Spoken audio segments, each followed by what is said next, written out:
행복한 안식일입니다. 여러분들 행복하십니까?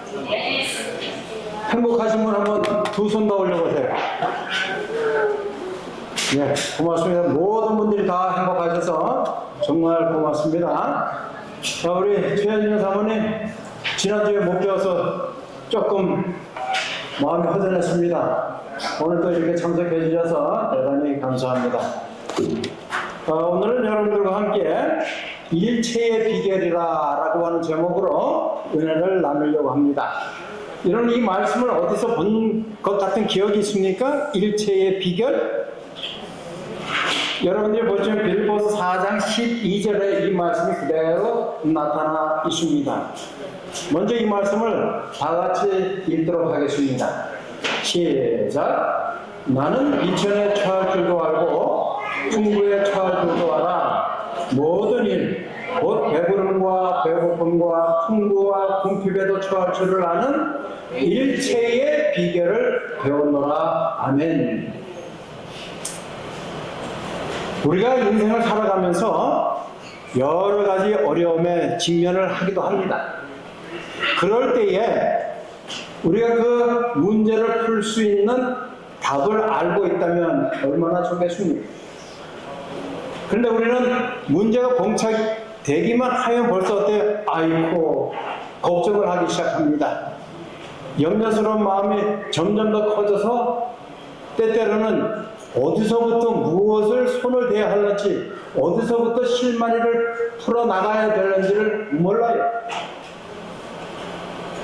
근데 하나님께서는 우리에게 교훈의 말씀을 주셔요. 이렇게 하라, 저렇게 하라. 그런데 어떤 이들에게는 그 하나님의 음성이 들리기도 합니다. 그런데 어떤 사람에게는 전혀 들리지가 않아요. 같은 문제지만 어떠한 사람은 웃으면서 문제를 해결해 나갑니다. 그러나 어떠한 사람은 같은 문제지만 5만 가지 인상을 다 쓰고 그 문제를 해결해 보려고 하지만은 해결되지가 않아요. 그래서 결국에는 자포자기 할 때도 있습니다. 오늘 이 본문의 말씀은 우리 사람들은 이러한 상황에도 처할 수도 있고 저런 상황에도 처할 수 있음을 이야기를 합니다. 배가 부를 때도 있고 배가 고플 때도 있고 궁핍에 처할 수도 있고 풍족함에 그 즐거움을 누릴 때도 있다고 이야기를 합니다.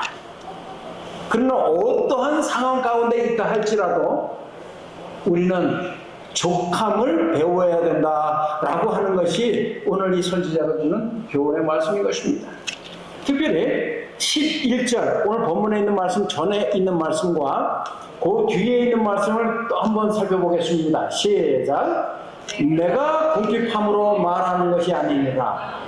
어떠한 형편이든지 나는 자족하기를 배웠노라. 11절에서의 강조점은 자족이라고 하는 단어를 씁니다. 자족이 어떤 의미를 담고 있습니까? What is the meaning of self-sufficient?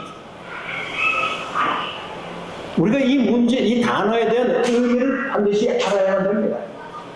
우리가 이 의미를 모르면은 항상 설왕설래하고 좌충우돌하게 되고 내가 무엇을 지금 해야 되는지를 전혀 알 수가 없습니다. 자족. 우리 김장로님, 모든 생활 속에서 나는 늘 자족하며 삽니다 라고 아내 되는 우리 이은희 집사님에게 말씀하실 수가 있겠습니까?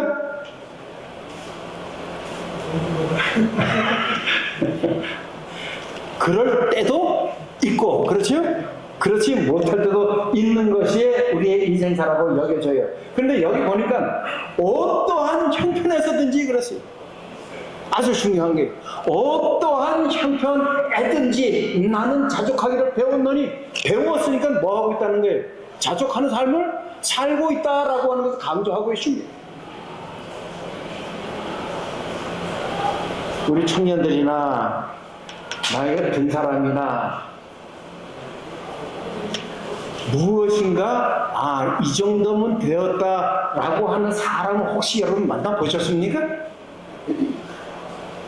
이 정도면 됐습니다. 그런 분 만나보신 분 계십니까? 이 정도면 되었다. 그런 사람을 여러분들 한 분이나 두 분이나 명수에 관계없이 만났었습니다 라고 하는 분이 계시다면 정말 좋은 기회입니다. 근데 저는 아직도 만나지 못했어요.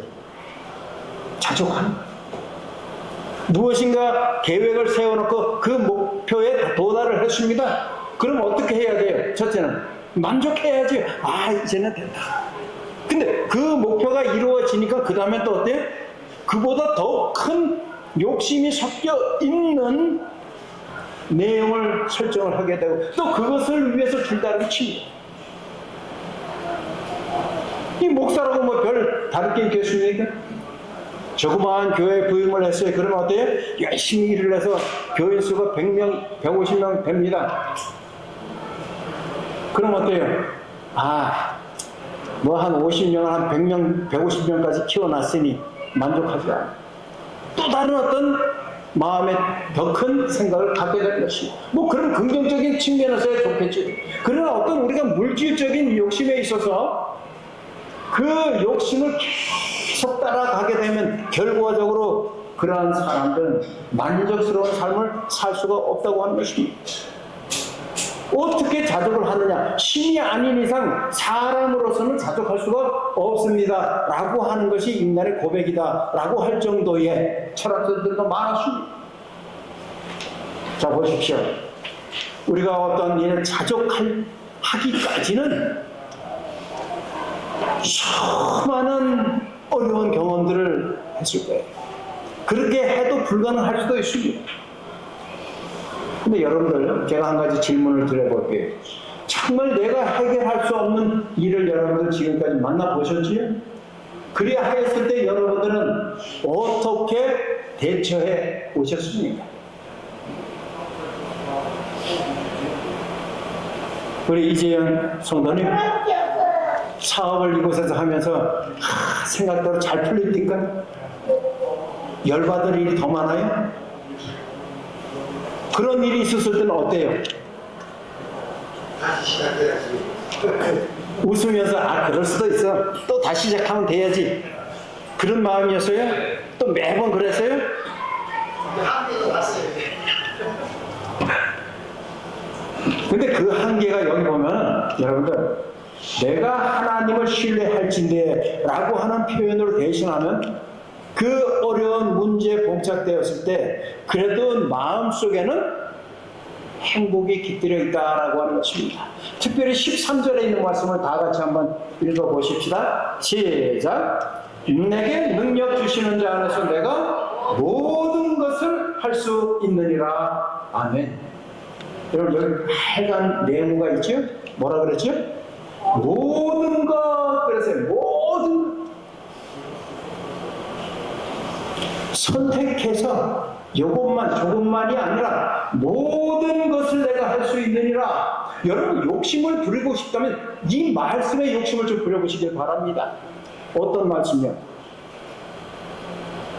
모든 것을 내가 행하길 원해. 그렇다면 내게 능력 주시는 자 안에서 라고 하는 말씀입니다. 나에게 능력을 주시는 분이 누구예요? 내가 많이 배웠으니까, 내가 많은 것을 소유했으니까, 내가 많은 권력, 높은 힘이 있으니까 내가 다 할 수 있어 라고 하는 것, 그러한 마음은 오히려 그 자신을 파멸시키는 것입니다. 나에게 그러한 보너스적인 측면에서의 풍족함이 있다면, 권력이 있다면, 배운 그 학식이 풍족하다면 그건 플러스예요. 어드밴테이지입니다. 그러나 이런 사람도 저런 사람도 가장 중요한 것은 무엇이라고요? 그러한 능력을 주시는 그리스도 예수 안에 거할 때에 그 문제를 해결할 수 있다고 하는 것입니다. 비즈니스를 할 때 어려울 때가 왜 없겠습니까? 뭐 상황이 그러니, 시장이 그러니 내가 이럴 수밖에 없지 라고 탓할 것이 아니라 그러할 때에 그러한 순간이 바로 어떤 기회라고요? 내가 하나님 앞에 나올 수 있는 기회라고 하는 사실을 잊지 않게 되길 바랍니다. 공부를 해도 잘 안 돼요. 내 능력이 이거밖에 안 되니 라고 포기할 것이 아니라 하나님 제가 할 수 있는 최선의 것을 다했습니다. 말 그대로 최선을 다해야 돼요. 최선을 다해서 하나님 부족한 하늘의 지혜를 주시옵소서. 제가 이 필리핀에 1985년도에 처음 공부하러 왔어요. 영어를 제대로 해서 온 것이 아닙니다. 그냥 굿모닝 정도로만 인사할 줄 알았어요. 그 당시에 제가 이제 공부를 좀 해야 되겠다 라고 해서 미국 교수님 사모님한테 튜터를 좀 받았어요. 그 첫날 이제 배우러 갔는데 그분이 반가이 맞이하면서 How are you this morning? 그래요. 그 의미는 알잖아요. 아는데 입이 안 열리는 거예요. 그냥 뭐라고 대답을 했겠습니까, 제가? 네? 아니, 중학교 1학년처럼 그렇게 하면 돼요, 그죠? 그게 입에서 안 나와요. 그래가지고, 네. 그냥 한국말로 네. 그런 사람이 공부를 하러 왔어요. 그래서 수업에 들어갔습니다. 죽인다는지, 살린다는지, 무슨 말인지 도통 알아들을 수가 없는 거예요. 제가 이제 목회를 하다가 공부를 하러 왔는데, 그것도 이제 의학 쪽에 공부를 하다 보니까 웬 용어들, 단어, 시험들 얼마나 많아요.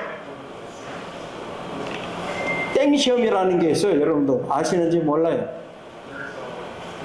그래서 이 사람들 몸에 이렇게 실핀으로 꽂아놓고 그 부위 명칭을 쓰는 겁니다. 10초 만에 움직여야 돼요. 10초 만에. 딱 보고 보통 하나, 두 개씩 이렇게 꽂아놔. 보고 쓰고 보고 땡 치면 또 움직여, 또 움직여. 사람의 몸에 웬 용어들이 그렇게 많은지요. 머슬도 같은 머슬이 아니에요. 여기 다르고 저기 다르고 뼈도 그렇고. 영어를 제대로 못하는 사람이 수업을 듣는데 그게 잘 되겠습니까? 그래도 목회를 하고 왔으니까 뭘 해야 돼요? 기도를 해요. 기도. 하나님 제 실력 아시잖아요. 근데 이 시험은 패스를 해야만 됩니다. 왜냐하면 그 과목을 납제하면은 1년을 늦게 다녀야 돼요. 늦게 다녀야 돼요. 하나님 제 실력 아시잖아요. 제가 할 수 있는 최선을 다하겠습니다. 그 이상의 것은 하나님께서 책임져서 무슨 똥배짱이에요. 하는 대로 열심히 최선을 다해서 잘 안 해왔어요. 이게 그거 같고 저게 그거 같고. 근데 제가 실질적으로 경험한 것은요, 할 수 있는 최선의 영역을 다하고 하나님 이제는 하나님이 책임져 주십시오. 기가 막히게요. 제가 공부한 데만 시험이 나와요. 거짓말 같지요? 진짜 그게 한두 번이 아닙니다. 그래서 이 마음 자체가 이게 바로 말씀의 성취구나. 말씀이 이루어지는 거구나. 그 희열이 와요. 희열이. 바로 이거구나. 여기 보면은 내게 능력 주시는 자 안에서 내가 모든 것을 할 수 있느니라. 우리가 이 말씀을 신뢰하기가 너무 어려워요. 어떻게 모든 것을 이라고 하는 거예요. 그런데 경험한 자는요, 어때요? 자신 있게 이야기를 할 수 있게 됩니다. 여기 재미난 통계가 있어요. 미국에서 통계를 낸 것인데요. 여러분, 당신의 외모를 지금 바꿀 수 있다면, 여러분, 당신의 외모를 바꿀 마음이 있으십니까? 이현주 사모님, 지금 좋은 기회가 생겼어요. 외모를 좀 바꿀 수 있는 기회가 있다면 바꿀 마음이 있어요, 없어요? 없어요. 고맙습니다. 우리 캐리 사장님, 바꿔요. 가봐, 저 새끼. 안 바꿔요. 어떤 분은 뭐예요? 바꾸고 싶고, 어떤 분은 안 바꾸고 싶고. 근데 통계를 보니까 여자들은 뭐라 그래요? 여성의 99%가 바꾸고 싶다라고 하는 통계가 나왔어요. 여기 남성들은요, 94%. 그리고 거의 10명 중에 9명 이상은 뭐예요? 외모를 바꾸고 싶다라고 하는 통계가 나와 있습니다. 그러면은 우리 이 한국에서의 리서치를 한 내용을 보면요, 지금 여러분들 삶에 만족하고 있습니까? 자, 지금 여러분들 삶에 만족하신다는 거 한번 손들어 보실래요? 지금 예, 고맙습니다. 한 분, 둘, 세 분, 네 분, 예. 우리 손녀딸도 만족하고 있답니다. 여기 보니까 한국 리서치에 나타난 통계는 삶의 만족도가 10명 중에 6명 반 정도는 만족을 하고 있다. 지금 OECD 36개국 중 한국인의 만족도는 27입니다. 중간도 아니고 하위권으로 쳐져 있어요. 그럼 그렇다면 어떻게 내가 이 삶에 있어서 만족하면서 살 것인가? 이미 답은 나와 있지요? 11절에 뭐 하는 삶이요? 자족하는 삶을 그랬어요. 이 말씀에도 보면 전도서 7장 14절 시작. 형통한 날에는 기뻐하고 공고한 날에는 생각하라. 하나님이 이 두 가지를 병행하게 하사 사람으로 그 장래를 능히 헤아려 알지 못하게 하신다. 여기 보면 형통한 날과 공고한 날에 대해서 표현을 합니다. 우리가 보통 형통한 날에는 기뻐하고 공고한 날에는 어때요? 우울해하고, 그죠? 기분 나빠하고 하는데, 여기 보니까 공고한 날에 뭐 하라 그랬어요? 생각하라 그랬어요. 아니, 이 말씀이 어떻게 나를 돌부처럼 아는지 이렇게 표현했습니까? 라고 항변을 할 수도 있습니다. 왜요? 사람이라면 공고한 날에는 무엇인가 이럴 마음이 있지. 생각을 해? 어떠한 생각을 해? 답답한데. 근데 여기 보면 하나님이 이 두 가지를 병행하게 하사 그러십니다.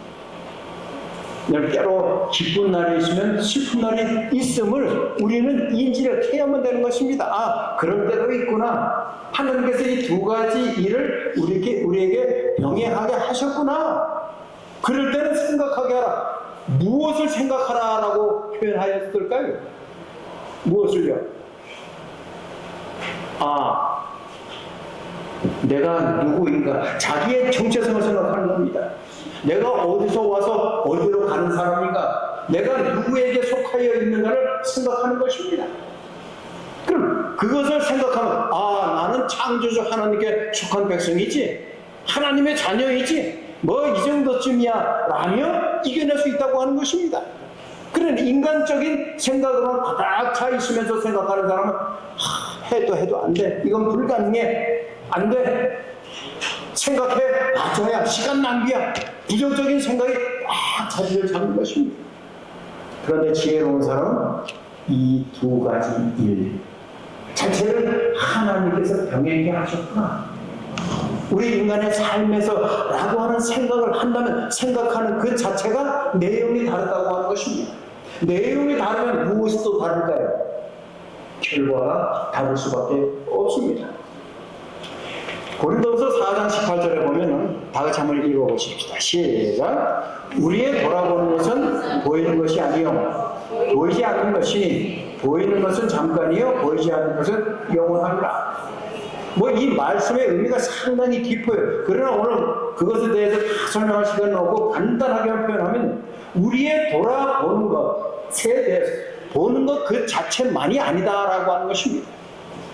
보이지 않는 그 너머에 있는 그 자체가 훨씬 더 중요함을 우리에게 전달해 주고 있습니다. 여러분, 하나님 보이십니까? 안 보이십니까? 안 보여요. 그러나 보이지 아니하는 하나님이라고 해서 안 계신다? 그렇게 표현하면서 하나님을 거부하는 자들 꽤나 많아요. 그런데 믿는 자에게는 그 하나님이 보이지 아니하지만은 그 하나님의 계심을 믿음으로 바라보고 믿음을 통하여 연단되어서 결과적으로 그 하나님의 계심을 인정을 하게 되는 것입니다. 그것을 우리는 믿음이라고 하는 이 용어를 써요. 그렇죠? 페이스라는 말. 믿음에 대한 것은 결과적으로 확신입니다. 내가 아무개를 믿어. 나는 우리 한국영 장로님이 어떠한 말을 해도 나는 다 믿어. 그 의미는 어떤 내용이에요? 그의 언행 자체가 나에게 확신을 주기 때문에 의심을 하지 않는다라고 하는 것입니다. 그러면 그에 대한 모든 것은 이 내 마음속에 확신으로 다가와 있고 그 사람에 대한 인정을 하고 있는 것입니다. 우리가 이 믿음에 대한 개념의 이해를 상당히 어렵게 해요. 그러나 쉽게 우리가 표현할 수 있는 것은 바로 그거예요. 아, 내가 사람을 믿어줘, 믿는다 라고 하는 그 인격체를 믿는 거예요. 존재함을 믿는 것입니다. 그에 대한 모든 것을 인정하는 거예요. 그렇기 때문에 내가 예수님을 믿는다라고 하는 것은 그분을 따라가는 것이고 순종하는 것이고 믿음이 없으면 순종을 할 수가 없게 되는 것입니다. 여러분 11절에 있는 말씀을 11절과 12절에 있는 말씀을 좀 더 이렇게 살펴보십니다. 내가 궁핍함으로 말하는 것이 아니니라 어떤 형편이든지 나는 자족하기를 배웠노니 11절과 12절 끝부분은 똑같이 배웠다라고 하는 동사를 쓰고 있습니다. 배웠다. 근데 11절에 배웠노라라고 하는 것은 에마돔이라라고 하는 단어를 씁니다. 이것은 행동, 경험, 즉 체험을 통해서 배우는 것입니다. 이런 요한복음 17장 3절에 보면 하나님을 아는 것은 아는 것이 어떤 안이라 그랬어요? 체험적인 것이라 그랬어요. 그래서 이 기노스코라고 하는 그 단어의 의미 속에는 경험, 체험이라고 하는 의미가 담겨져 있습니다. 그것만 해도 대단한 거예요. 그런데 여기에 12절에 나타나 있는 배우노라라고 하는 것은 한번 보십시다. 일체의 비결을 배우노라라고 하는 그 배우노라 의미는 매미의 마이 단어가 다릅니다. 이것은 비법, 즉 성스러운 비밀을 배운다. 그래서 이 12절은 일체의 비결을 배운다라고 하는 것은 감히 아무나 알 수 있는 것을 배우는 것이 아니라 성스러운, 즉 하나님께 속한 백성들만이 배울 수 있는 그 배움이라고 하는 것입니다. 구별되어진 배움이 여러분 일반적으로 우리가 아는 그 영역 속에 배우는 것과 특별한 자들이 배워서 아는 것과는 다른 것입니다. 그래서 이 12절 오늘 본문에 나타나는 일체의 비결을 배운다라고 하는 것은요, 하나님 앞에 옳게 구별된 사람들만, 그 자들만이 배울 수 있는 배움은 이걸 강조하고 있는 것입니다. 그렇다면 서두에 질문을 드렸지만 자족하는 삶이 가능한가? 로마서 8장 31절요. 시작. 그런즉 이 일에 대하여 우리가 무슨 말하리요? 만일 하나님이 우리를 위하시면 누가 우리를 대적하리요? 보십시오. 이 일에 대하여 우리가 무슨 말하리요? 일체의 비결을 배우는데 구별된 자들만 배울 수 있는 특권이 주어졌다 그랬죠? 그 일에 대해서 내가 뭐라고 변명을 할 수 있을까? 무엇이라고 부정적인 표현을 할 수 있을까? 불평을 할 수 있을까? 하나님이 우리를 위하시면 누가 우리를 대적하리요? 그렇다 할지라도 다른 누구도 감히 범접할 수 없는 그 배움이라고 하는 사실을 강조하고 있는 것입니다. 하나님께서 우리를 얼마나 사랑하고 계신 걸 느끼십니까? 느끼셔야 돼요. 우리는 하나님께서 정말 사랑하시는 자녀들입니다. 구별되어서 사랑을 받고 있는 자들. 자, 그럼 이 자족하는 삶은 한번 보십시다. 이 로버트 슐러 목사님이 아주 유명하신 분이에요. 그분이 스스로 자족할 수 있는 삶을 살기 위해서는 적극적인 사고방식을 가지면 된다라고 강조를 했습니다. 그 세계적으로 수많은 신학자들의 그의 서적을, 저도 뭐 이 로버트 슐러 목사님 쓰신 책을 공부할 때 많이 읽었습니다. 아주 적극적인 사고방식에 대해서 강조를 해요. 내가 어떠한 환경에 처해 있든지 적극적인 사고방식만 있으면 그 틀을 깨어 나와서 좋은 훌륭한 성공적인 삶을 살 수 있다라고 강조합니다. 근데 여기서 구별되어진 자들만이 배울 수 있는 그 배움을 배우지 아니하는 자들은요, 아무리 세상적인 적극적인 사고방식을 갖는다 할지라도 자족하는 함을 얻으며 사는 삶을 배울 수가 없다고 expecting 하고. 두 번째는 조엘 오스틴이라고 하는 분이, 이분은 긍정적 사고방식입니다. 좋게 생각하는데 아무리 힘들어도 해결될 수 있다고 뭐라고요? 긍정적으로만 생각하는데, 적극적이고 긍정적이고 얼마나 중요합니까? 그렇죠?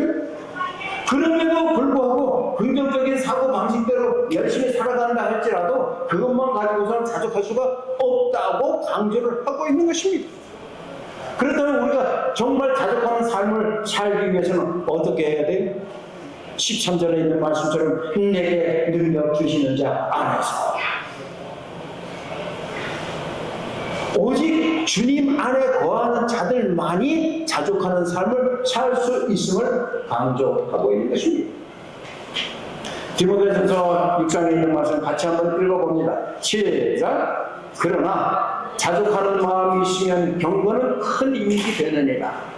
우리가 세상에 아무것도 가지고 올 것이 없으면 또한 아무것도 가지고 가지 못하리니 우리가 먹을 것과 입을 것이 있은 줄 족한 줄로 알 것이니라. 아멘. 아무리 말씀은 이렇다 할지라도 우리가 먹을 것과 입을 것이 있으면 족한 줄로 여기십니까?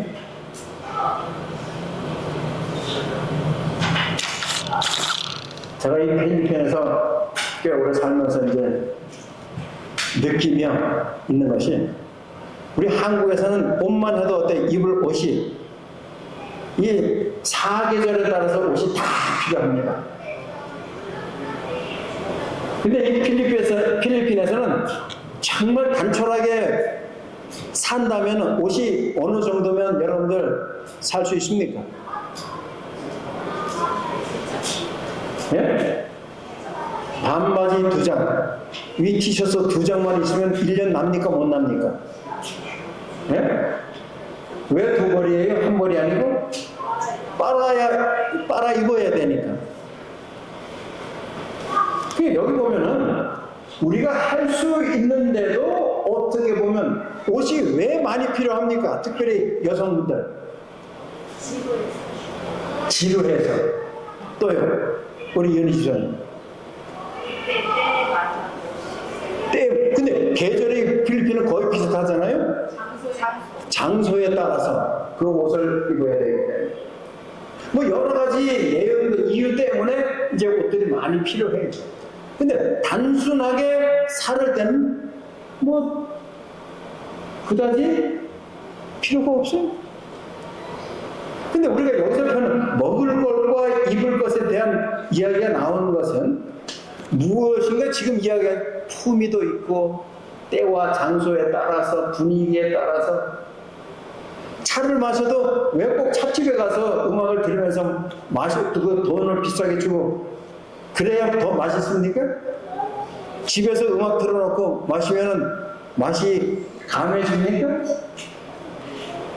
제가 이렇게 표현하면 딱 목사님인데 참 이러실 분들이 많을 거예요. 여기서 표현하고 있는 것은요, 우리 사람의 마음속에 있는 그 욕심은 가도 끝이 없다고 합니다. 그래서 여기 말씀, 먹을 것과 입을 것이 있은즉 족한 줄로 여겨요. 우리가 뭐 리빙스턴 얘기도 많이 들어왔잖아요. 참 꽤 오래전부터 많이 들어왔어요. 그래서 저는 그분들이 뭐 잘못되거나 그게 아니라 그분들보다 우리 주위에서 먹을 것과 입을 것이 있으면 족한 줄로 여기며 살아가는 사람을 찾아보자 이거예요. 그런 분들이 우리 주변에 여러분들 있어 보입니까? 없어 보입니까? 제 눈엔 있어 보여요. 정말 그런 분들한테는 늘 감사합니다. 그런 분들은 어떻게 가지고 있는 것이 풍족하기 때문에 그래? 아까 우리 김장로님이 무슨 상을 받았죠? 이름이? 천인 공로상? 공로할상. 천인 공로할상. 아까 그 문구에 뭐라 그랬어요? 가지고 있는 것이 많아서 그런다 그랬어요? 그게 아니에요. 가지고 있는 것이 많아서가 아니에요. 여기 있는 말씀처럼 자족하는 마음이 있으면, 자족하는 마음이 있기 때문에 그렇다라고 하는 것입니다. 이 말씀 속에서도. 자, 그럼 12절 본문의 말씀 끝부분에 다시 돌아가면 제목처럼 일체의 비결이라 그랬어요. 그럼 그런 일체의 비결을 어떻게 하면 나도 소유하며 나도 그러한 삶을 살 수 있을 것인가? 비천에 처할 줄도 알고 쭉 설명했죠. 일체의 그 비결을 우리는 어디에서 배울 수가 있다고요? 노란 글씨요. 노란 글씨 뭐라고요? 믿으면 모든 것을 할 수 있다. If you believe, if you trust. 그렇게만 한다면 우리는 I can do, you can do everything. 정말 이것은요, 내가 믿는다라고 하는 것이 얼마나 중요한 걸 설명을 해주고 있습니다. 아무나 할 수 없어요. 아무나 구별될 수가 없습니다. 구별되기를 원하는 자는 자족하는 마음이 있어야 돼요. 남과 비교하는 것, 그거 빨리 버려야 됩니다. 비교보다는 어때요? 서로 협력하고 그랬어요. 협력하게 되면 사랑의 마음이 계속 풍성하게 올라옵니다. 그러한 자는 일체의 비결을 배운 자로서 살아갈 수 있게 되는 것을 꼭 기억하시게 되기를 간절히 소망합니다. 그럼 무엇이 문제일까요? 그렇게 살고자 하는데도 힘든 것이 무엇이 문제예요? 지금까지 말씀드리고 강조하였지만 우리들 마음속에 하나님에 대한 확신이 없는 것입니다. 하나님이 안 계시는 거예요. 시편 51편에도 보면 하나님이 없다 하는 자는 어떤 사람이라고 표현했어요? 어리석은 사람이라고 표현하고 있습니다. 그렇죠? 하나님이 없다고 하는 자는 어리석은 사람이라. 여기 제가 성경을 들고 있습니다. 믿어요, 안 믿어요? 왜 믿어요? 들고 있는 것을 보았으니까. 근데 보고 믿는 것은 아까 고린도후서에서 뭐라 그랬어요? 믿음이 아니라 그랬어요. 우리는 증거, 증인, 어떤 확신에 있는 그러한 마음으로 받아들이는 것이 중요하다고 하는 것입니다. 보십시오. 요한복음 14장 12절. 나를 믿는 자는 나의 하는 일을 저도 할 것이요 또한 이보다 큰 것도 하리니. 우리가 하나님을 신뢰할지인데, 우리가 예수님을 믿고 확신할지인데, 그 뒤에 자주색으로 보면 이보다 더 큰 것도 할 수 있느니라 그랬어요. 우리가 믿기만 하면은 못 이룰 것이 없느니라 라고 하는 이 축복의 말씀은요, 여러분이 받으실 수 있는 최대의 행복이라고 하는 것입니다. 근데 어리석은 자에게는 이러한 축복이 임하여도 임하였는지를 몰라요. 그래서 제가 말하기는 여러분들이 하나님께 축복을 허락하실 때 그 축복을 감사하는 마음으로 받을 수 있는 여러분들의 빈 그릇이 되시기를 간절히 바랍니다. 실물교훈 421쪽에 보면은 시작. 그들, 여기 보면 뭐라 그랬어요? 그들은 예수의 신실한 제자들이에요. 그들은 이미 하늘과 어울릴 준비가 되어있어요. 이미 그들은 마음으로 하늘을 누리고 있었기 때문이다. 아멘? 그렇습니다. 여러분, 제가 가끔 이렇게 표현하죠. 우리 까가얀 한인교회가 천국에서 누릴 수 있는 분위기를 미리 맛볼 수 있는 아름다운 교회. 우리가 하늘에 가서도 에이, 복이 진 사람 저 사람 또 왔네. 또 이런 생각이 하늘에서도 들까요? 안 들겠지요. 그럼 우리가 천국에서 이렇게 거할 자들로서 이 지상교에서 어떻게 사랑하는 형제가 왔네, 힘든 형제가 왔네. 그전에 우리를 나를 힘들게 하였던, 그전에는 보기 싫었지만 이제는 하나님의 사랑 속에서 내 마음이 다 녹아서 그를 용납하고 받아들일 수 있는 그러한 마음으로 변했네. 아, 이곳이 작은 천국이네. 제자들은 이미 하늘과 어울릴 준비가 되어 있었다라고 증거를 하고 있습니다. 부족한 저도 여러분과 마찬가지로 우리 모두가 하늘과 어울릴 수 있는 마음의 준비가 되시기를 간절히 바랍니다. 산상모훈이라고 하는 책 77쪽에도 아주 좋은 말씀이 있는데요. 시작. 그분의 선하심을 빌어서 선하게 되며 하나님께서 그분의 영역에서 완전하신 것 같이 우리는 우리의 영역에서 완전하게 될 수 있다. 여러분 보십시오. 어제 저녁에도 잠깐 제가 표현했어요. 그 완전론에 대해서 지금 계속 이제 문제들이 되고 부각되어 있는데, 완전이라고 하는 것은 하나님께서 하나님으로서 그 영역에서 완전하신 것처럼 우리는 사람으로서 인간으로서의 영역에서 완전해야 된다고 하는 것입니다. 인간이 감히 하나님과 똑같이 될 수가 없어요. 너무나도 쉬운 문제를 어렵게 생각하기 때문에 거기에서 엉뚱한 가설들이 생겨나게 되고 오류들이 만들어지게 되는 것입니다. 그분의 선하심을 빌어서 그랬어요. 내가 선한 삶을 살고자 하면 그 예수님의 선한 마음이 우리 마음을 차지하고 있어야 됩니다. 자, 그럼 이제 말씀을 줄이면서 우리가 일체의 비결을 배운 자들로서 이제는 어떻게 해야 될 것인가? 첫째는 자족한 마음으로 이제는 살아가야만 합니다. 하나님께서 허락하신 은혜, 축복이 이것이구나. 하나님 감사합니다. 더 욕심 부리지 마십시오. 하나님께서 나에게 주신 축복이 이것인데 저거까지 넘보지 마십시오. 그냥 자족하는 마음으로 사시기를 바랍니다. 왜요? 일체의 비결을 오늘 본문에서 우리에게 가르쳐 주었기 때문입니다. 그 일체의 비결이라고 하는 것은요, 사람마다 달라요. 다 똑같을 수가 없습니다. 그렇기 때문에 우리는 나에게 주신 자족의 마음을 통해서 일체의 비결을 배우게 되는 것이고, 그 일체의 비결은 마지막 3번에 있는 뭐라고요? 그 비결은 능력 주시는 자 안에서라고 표현을 하고 있는 것입니다. 아무쪼록 사랑하는 우리 성도 여러분, 하나님을 사랑하는 자들로서 능력 주시는 그 하나님 안에서 내가 거하게 되면 어떠한 문제에 봉착된다 할지라도 일체의 비결을 배운 자들로서 그 문제를 해결해 주시는 하나님이 계시기에 언제든지 담대하게 서서 행복한 삶을 유지할 수 있다고 하는 사실을 기억하시기를 간절히 바랍니다. 아무쪼록 이 말씀을 여러분 마음속에 새겨서 주어지는 요새 동안의 생활 속에서도 일체의 비결을 배운 자들로서의 행복한 삶을 영위해 가시게 되기를 간절히 바랍니다.